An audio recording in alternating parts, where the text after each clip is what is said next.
Baik teman-teman, sekarang kita ada di sesi terakhir ya. Tinggal soal-soal yang semuanya full teori. Baik teman-teman, boleh isi langsung gitu kan ya. Baca dulu tadi dari ininya, dari modulnya. Kemudian tinggal diisi, nanti tinggal kita cocokkan lagi. Baik, kita langsung aja jawab soal sisanya ya, yang teori-teori itu. Kita mulai dari soal nomor 17. 17 dapat menyebabkan kesadahan air sementara. Oke, air sada ya. Air sada. Apa itu air sada? Dia ingat? Air sada adalah air yang terkontaminasi oleh ion kalsium atau ion magnesium, Ca2+ atau Mg2+. Biasanya air sada itu dia tidak bisa dikonsumsi. Kenapa? Karena dia tidak berbuih ya, tidak berbuih dengan sabun, kemudian sifatnya licin dan akan membentuk kerak jika dipanaskan. Nah, makanya biasanya air sada tuh nggak bisa buat diminum. Untuk digunakan untuk membersihkan alat kebersihan juga kurang efektif karena licin terus, dan kalaupun di industri itu akan membuat nilai produksinya bertambah karena ketika ada proses pemanasan ya kan, maka akan menghasilkan kerak dan itu akan merugikan untuk skala industri ya kan, jadi ada pengotor di reagennya dan lain sebagainya. Baik, nah air sada itu ternyata kita bagi menjadi dua macam. Yang pertama ada sada sementara dan yang kedua ada sada tetap tentunya. Sada sementara itu ketika ion Ca2+ atau Mg2+-nya terkontaminasi atau bereaksi dengan ion HCO3- atau asam karbonat gitu ya, hidrogen karbonat, sehingga nanti jadinya CaHCO3 2 kali atau MgHCO3 2 kali. Nah, sada sementara ini bisa dihilangkan atau istilahnya kalau menghilangkan sada itu sama dengan proses pelunakan ya. Pelunakan. Jadi dilunakannya dengan cara pemanasan.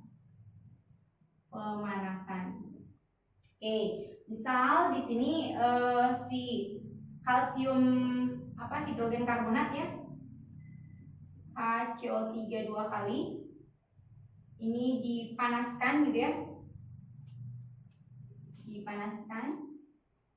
dipanaskan dia akan berubah menjadi kalsium karbonat ya, dan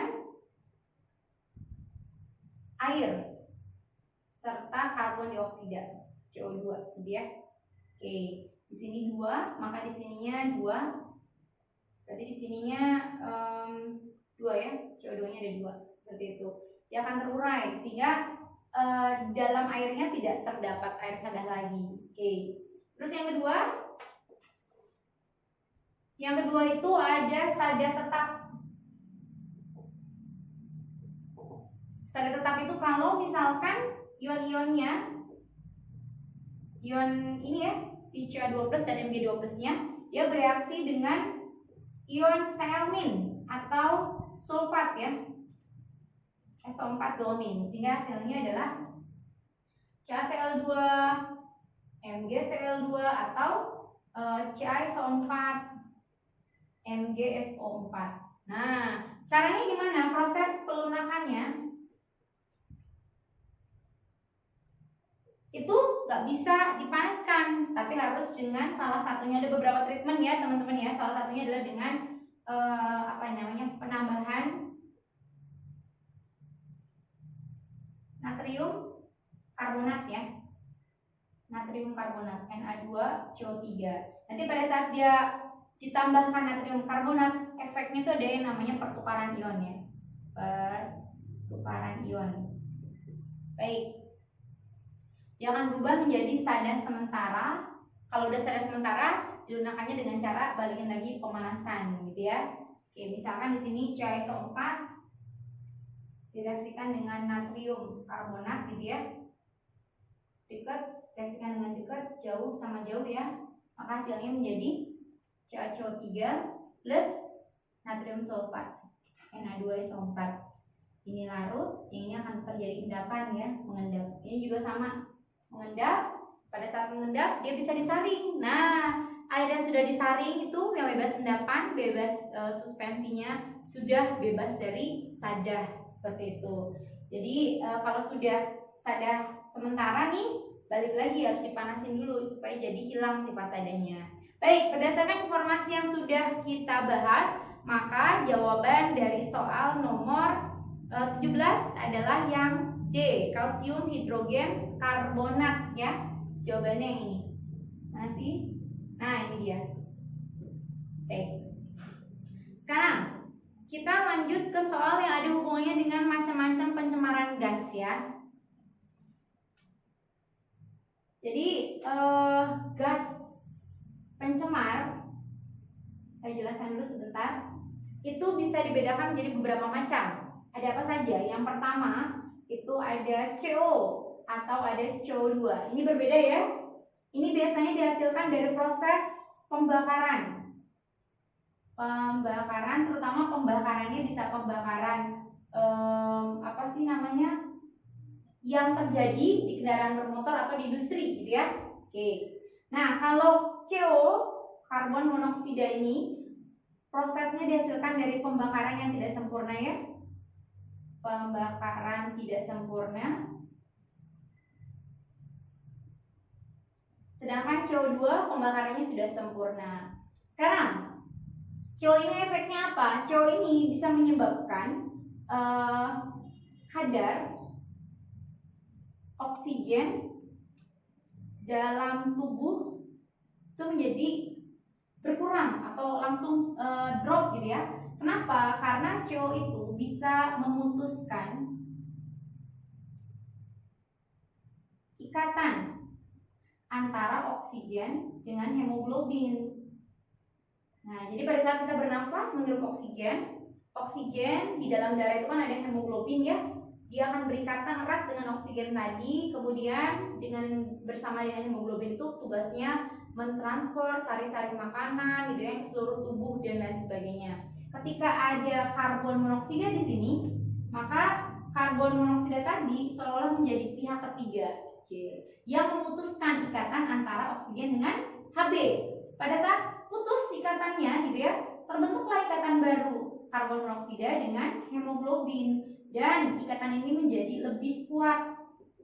Ikatannya lebih kuat. Sehingga oksigennya lepas kan ya.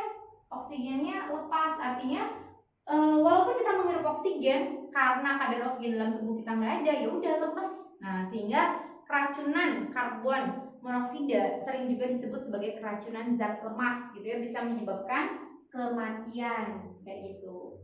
Dikenal sebagai zat lemas. Oke, sekarang kalau CO2-nya, yang tadi kan CO ya, CO2-nya itu didapat dari pembakaran yang sempurna ya. Pembakaran yang sudah sempurna. CO2 ini bisa menyebabkan apa? Global warming atau panas ya kan? Atau kita kenal sebutannya dengan efek rumah kaca. Kita tahu bahwa karbon dioksida jumlahnya sangat banyak, jadi seolah-olah membentuk seperti selubung gitu kan ya. Sehingga pada saat matahari menyinari bumi, sinar mataharinya, kemudian kan biasanya ada proses pemantulan lagi kan ya, supaya panas matahari itu bisa tidak semuanya diserap, tapi ada yang sebagian dipantulkan.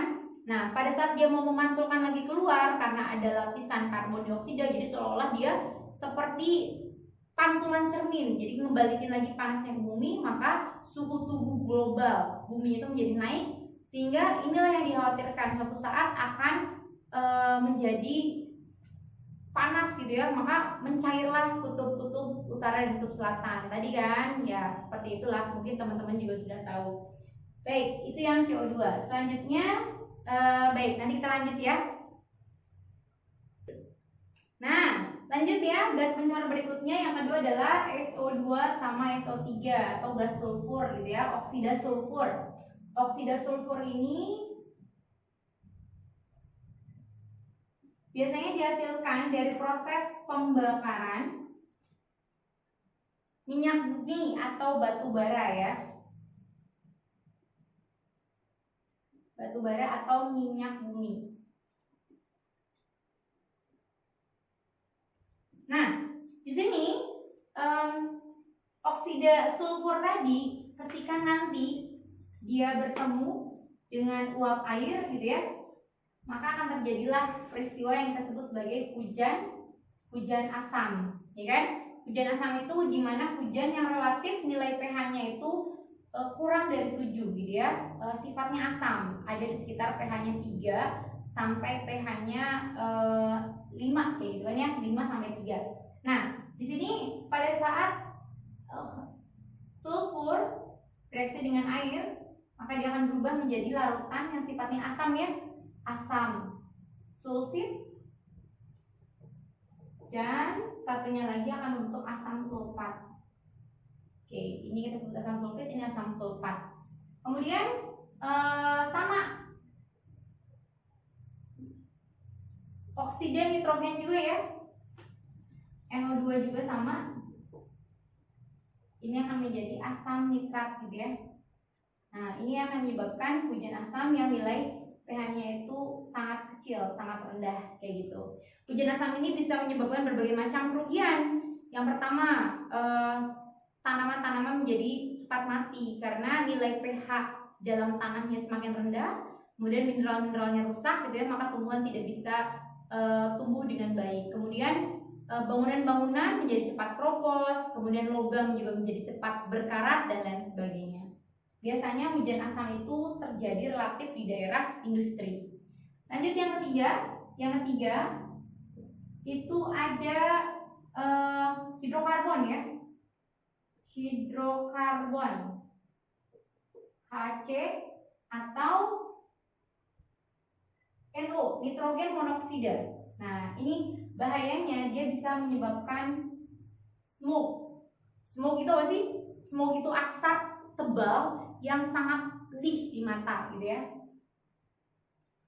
Asap tebal yang dia relatif menyebabkan iritasi gitu ya kalau misalnya kena mata. Yang keempat CFC. CFC bukan rumah makan ya. Fluorokarbon. Nah, ini bisa menyebabkan lapisan ozon itu menjadi menipis.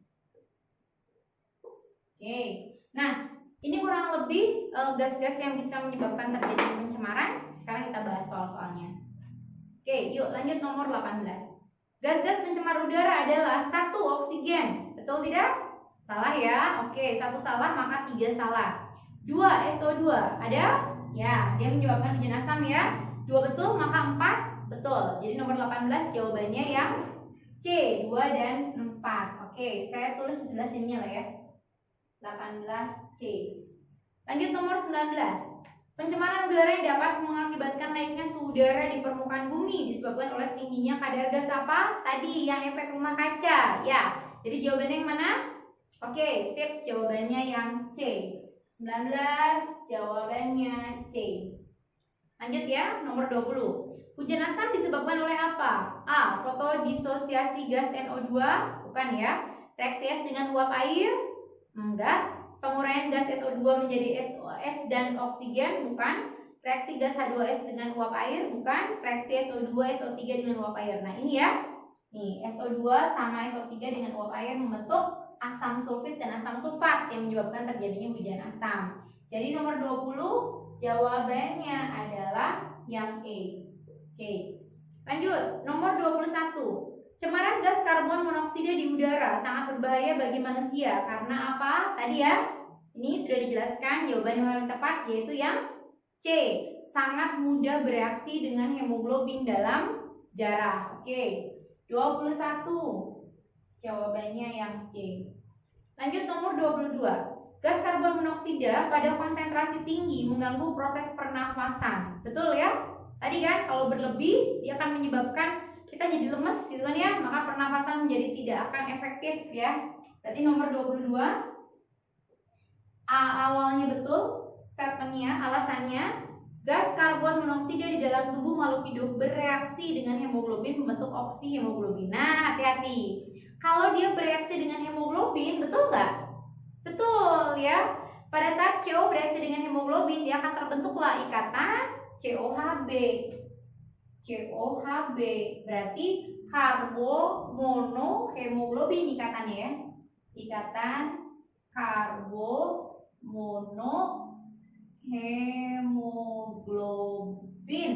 Nah, di sini tercatat oksihemoglobin. Benar nggak berarti? Oke, salah ya. Nah, berarti kalau benar, salah, maka jawaban yang tepatnya adalah yang benar salah itu yang C ya. Yang C. Oke. Lanjut berikutnya nomor 23. Penggunaan batu bara secara besar-besaran sebagai sumber energi dapat menimbulkan efek rumah kaca. Betul nggak kira-kira?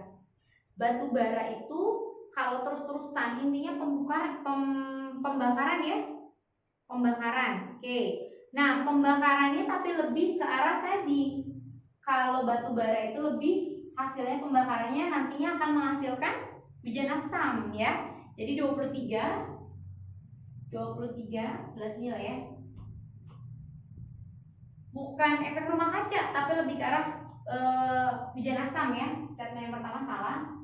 Batu bara sebagai bahan bakar fosil mengandung senyawa belerang. Fosil itu apa sih? Jasa trenik ya. Dia dari senyawa-senyawa sifatnya organik kan? Baik. Jadi fosil itu dari senyawa yang sifatnya organik. Organik itu definisinya adalah suatu zat yang komponen penyusunnya itu ada C, karbon, H, O, N, S, P. Karbon, hidrogen, oksigen, nitrogen, sulfur, dan fosfor. Nah, salah satunya di sini ada belerang. Berarti betul ya? Salah, betul. Salah betul berarti jawabannya yang paling tepat yaitu yang D. Oke. Lanjut, nomor 24. Gas karbon monoksida dapat mengakibatkan keracunan. Betul ya? Oke. Sebab ikatan COHB lebih kuat daripada ikatan O2HB. Betul tidak? Betul, makanya dia jadi lemas. Berhubungan nggak? Berhubungan ya? Oke. Berarti jawabannya nomor 24 adalah yang A. Oke. Lanjut ke 25. Pencemaran udara di daerah industri dapat mengakibatkan apa nih? 1. Turunnya pH air hujan. Betul ya? Ada hujan asam kan? Baik, 1 betul maka 3 betul. 2. Suhu permukaan bumi naik. Suhu permukaan bumi naik. Tadi ya, ada efek rumah kaca kan? Betul. 4. Keracunan makanan. Apakah secara langsung nggak? Enggak ya. Jadi 4 itu nggak secara langsung. Maksudnya gini, pencemaran udara tuh nggak akan secara langsung. Kalau keracunan makanan tuh biasanya ya karena efek adanya makanannya terkontaminasi oleh mikroba dan lain sebagainya, seperti itu kan ya. Jadi kalau pencemaran udara itu sifatnya tidak langsung, tidak seketika. Jadi jawaban yang tepat nomor 25 adalah 1, 2, dan 3. Optionnya yang A ya. Oke, berarti di sini 25 jawabannya yang A. Oke, 26. Di daerah industri, gas-gas yang dapat mengakibatkan korosi adalah yang mana? Tadi korosi itu ada efeknya dengan tadi hujan asam ya. Maka jawaban yang tepatnya 26 yang E. Terus 27. Bila minyak kelapa dicampurkan dengan air akan menjadi dua lapisan yang tidak saling melarut. Suatu emulsi akan terjadi bila campuran ini dikocok dan ditambahkan oleh apa? Minyak sama air tadi ya. Minyak itu sifatnya nonpolar, air sifatnya polar. Kira-kira apa yang bisa menjadi emulgatornya? Yang punya sifat hidrofil dan hidrofobi. Apakah yang A air panas? Bukan ya. Air es? Bukan. Air sabun. Nah, 27 itu jawaban yang paling tepat adalah yang C ya. Baik, nanti saya jelaskan di sesi berikutnya ya. Oke. Baik, 27 yang tadi ya. Minyak kelapa dicampur dengan air, maka yang jadi emulgatornya itu siapa?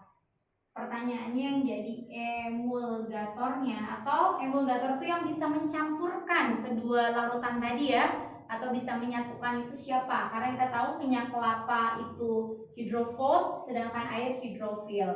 Baik, kenapa jawabannya sabun?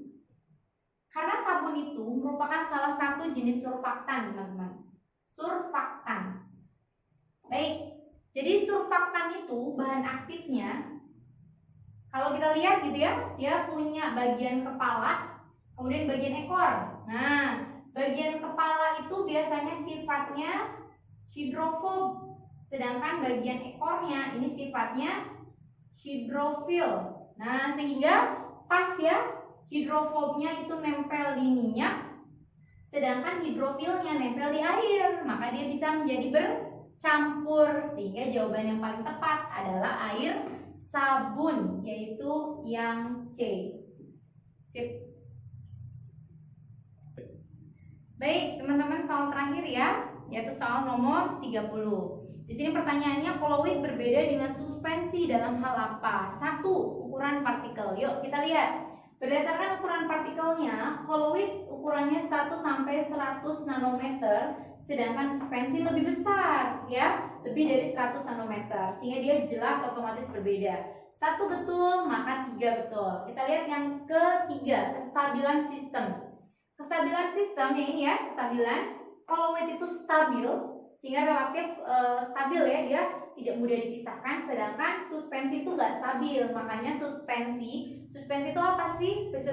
Suspensi itu padatan ya. Contohnya kalau suspensi itu air dengan kopi, tapi bukan kopi yang kopi ini ya, kopi yang ada ampasnya. Itu kalau diaduk, nah dia tidak stabil kan, makanya dia ada bagian yang terpisah.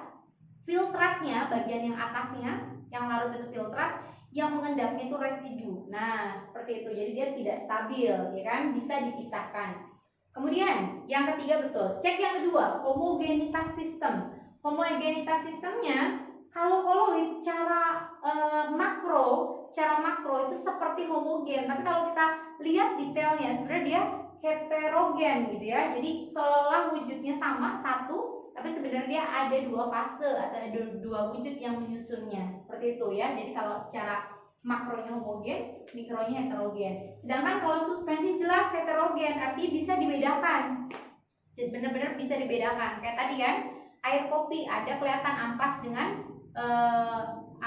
dengan si airnya, filtratnya kayak gitu. Kalau koloid enggak. Jadi kalau dalam kasat mata itu seolah-olah sama, tapi kalau kita lihat dengan mikroskopis yang lebih kecil, mikroskop yang lebih kecil, dia berbeda seperti itu.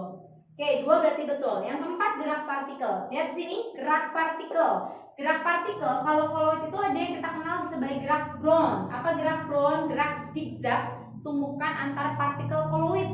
Ini yang menyebabkan bahwa partikel koloid itu nggak pernah mengendap, ya kan? Jadi nggak pernah mengendap ya. Sedangkan kalau suspensi gerakannya lambat, sehingga dia bisa berpisah suatu saat, bisa dipisahin ya. Contohnya kita campurin air kopi, ya aduk, awalnya dia bercampur kan ya, tapi dia lama-kelamaan gitu kan ya, si residunya, si endapannya itu akan turun ke bawah sehingga bisa terlihat jelas perbedaannya. Makanya di sini akan ada yang mengendap, sehingga yang keempat betul ya. Jadi semua jawabannya betul, maka jawaban nomor 30 yang paling tepat adalah yang E, semuanya betul. Baik, alhamdulillah kita sudah selesai membahas 30 soal di paket yang keempat. Seperti yang saya bilang bahwa paket 4 itu nggak terlalu susah ya, gampang.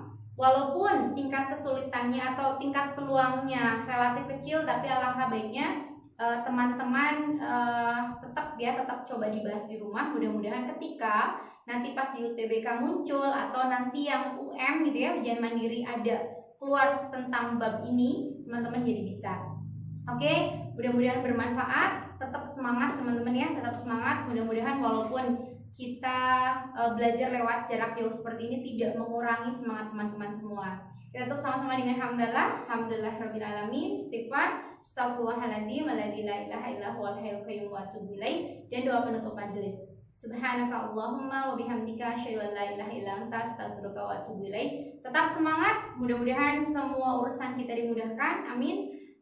dijabah doa-doanya dan mendapat tetapan terbaik dan dunia dan akhirat. Dan mudah-mudahan sekali lagi di hari Jumat ini yang penuh dengan keberkahan, mari kita sama-sama berdoa mudah-mudahan kita semua terhindar dari wabah ini dan mudah-mudahan segera diangkat wabah ini sehingga semuanya sehat gitu ya, semuanya kembali bisa beraktivitas seperti biasa kayak gitu ya.